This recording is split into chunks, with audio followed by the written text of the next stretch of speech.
ಎಲ್ಲರಿಗೂ ನಮಸ್ಕಾರ. ಈ ವಿಡಿಯೋದಲ್ಲಿ ನಾನು SSP ಸ್ಕಾಲರ್ಶಿಪ್ ಸ್ಟೇಟಸ್ ಚೆಕ್ ಮಾಡೋದು ಹೇಗೆ ಎಂದು ತಿಳಿಸ್ಕೊಡ್ತಿದ್ದೇನೆ. ವಿಡಿಯೋ ಸ್ಟಾರ್ಟ್ ಮಾಡೋಕ್ಕಿಂತ ಮುಂಚೆ ಯಾರೆಲ್ಲ ಸಬ್ಸ್ಕ್ರೈಬ್ ಆಗಿದ್ದೀರೋ ವಿಡಿಯೋ ನೋಡ್ತಾ ಇದ್ದೀರೋ ಎಲ್ಲರೂ ಸಬ್ಸ್ಕ್ರೈಬ್ ಆಗಿ.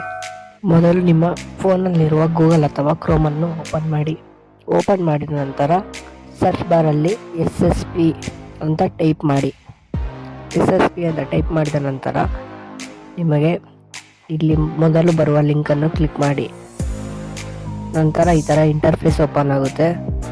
ಇಲ್ಲಿ ನೀವು 2024-25 ಅಂತಿದೆಯಲ್ಲ ಆ ಲಿಂಕ್ ಮೇಲೆ ಕ್ಲಿಕ್ ಮಾಡಿ. ಕ್ಲಿಕ್ ಮಾಡಿದ ನಂತರ ನಿಮಗೆ ಯೂಸರ್ ID, ಪಾಸ್ವರ್ಡ್, ಕ್ಯಾಪ್ಚಾ ಅಂತ ಕಾಣಿಸುತ್ತೆ. ಅದರಲ್ಲಿ ನಿಮ್ಮ SSP ಯೂಸರ್ ID ಮತ್ತು ಕ್ಯಾಪ್ಚಾ ಎಂಟ್ರಿ ಮಾಡಿ. ಕ್ಯಾಪ್ಚಾ ಎಂಟ್ರಿ ಮಾಡಿದ ನಂತರ ಇಲ್ಲಿ ಸ್ಟೂಡೆಂಟ್ ಲಾಗಿನ್ ಅಂತಿದೆಯಲ್ಲ ಅದ್ರ ಮೇಲೆ ಕ್ಲಿಕ್ ಮಾಡಿ. ಕ್ಲಿಕ್ ಮಾಡಿದ ನಂತರ ಇಲ್ಲಿ ನಿಮಗೆ ಇಯರ್ ವೈಸ್ ಸ್ಟೂಡೆಂಟ್ ಸ್ಟೇಟಸ್ ಅಂತ ಇದೆಯಲ್ಲ ಅದರ ಮೇಲೆ ಕ್ಲಿಕ್ ಮಾಡಿ. ಕ್ಲಿಕ್ ಮಾಡಿದ ನಂತರ ನಿಮ್ಮ ಇಲ್ಲಿ ಸೆಲೆಕ್ಟ್ ಅಂತಿದೆ ಅದರ ಮೇಲೆ ಕ್ಲಿಕ್ ಮಾಡಿ. ಇಲ್ಲಿ ಇಯರ್ ಸೆಲೆಕ್ಟ್ ಮಾಡಬೇಕಾಗುತ್ತೆ. ಇಯರ್ ಸೆಲೆಕ್ಟ್ ಮಾಡಿ. ಸೆಲೆಕ್ಟ್ ಮಾಡಿದ ನಂತರ ವ್ಯೂ ಮೇಲೆ ಕ್ಲಿಕ್ ಮಾಡಿ. ಕ್ಲಿಕ್ ಮಾಡಿದ ನಂತರ ಇಲ್ಲಿ ನೀವು ನೋಡಬಹುದು ನಿಮ್ಮ ಅಮೌಂಟ್ ಸ್ಯಾಂಕ್ಷನ್ ಆಗಿದೆಯಾ ಇಲ್ವಾ ಅಂತ ಇಲ್ಲಿ ಲಾಸ್ಟ್ ಅಲ್ಲಿ ಇರುತ್ತೆ. ಆಲ್ಮೋಸ್ಟ್ ಎಲ್ಲ ಡಿಗ್ರಿ ಸ್ಟೂಡೆಂಟ್ಸ್ಗೆ ಅಮೌಂಟ್ ಸ್ಯಾಂಕ್ಷನ್ ಆಗಿ ಅಕೌಂಟ್ಗೆ ಕ್ರೆಡಿಟ್ ಆಗಿರುತ್ತೆ. ಚೆಕ್ ಮಾಡಿಕೊಳ್ಳಿ. ಈ ವಿಡಿಯೋ ನಿಮಗೆ ಇಷ್ಟ ಆಗಿದ್ರೆ ನಮ್ಮ ಚಾನಲ್ಗೆ ಸಬ್ಸ್ಕ್ರೈಬ್ ಆಗಿ ಸಪೋರ್ಟ್ ಮಾಡಿ. ಧನ್ಯವಾದಗಳು.